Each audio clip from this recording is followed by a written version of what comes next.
part 2.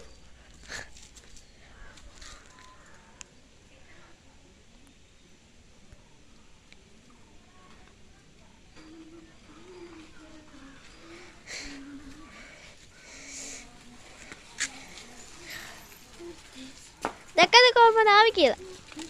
ඒක කරන්න ඕනේ බැලන්ස් එක. කරන්න තියෙන එකම දේ බයික් එක හදගෙන යන්න. හැබැයි බැරි වෙලාවත් හැන්ඩල් එක අල්ලන්න අතාරින්න එපා. මෙහෙම යන ගමන් මෙහෙම කළා මෙහෙම ඉන්නවනේ. මෙහෙම කළා මෙහෙම මෙහෙට මෙන්න මෙහෙම කළා මේ පැත්තට මෙහෙම වෙලා හැබැයි බලාගෙන යන්න ඉස්සරහ මොනවද තියෙද්දක් නැහැ. මෙහෙම කරලා මේ පෙඩල් එකට විතර මෙහෙම කළා මේ කකුල අරගෙන මේකට තියාගන්න මෙන්න මෙහා. එතකොට ඊට පස්සේ මේ බයික් එක පොඩ්ඩක් මේ පැත්තට නවන්න. මොකද නැත්තම් අපි මේ පැත්තට හැන්ඩල් එක මේ පැත්තට හැරලා වැටෙන්න පුළුවන්. ඒ හින්දා part 2 part 3 බලන්න.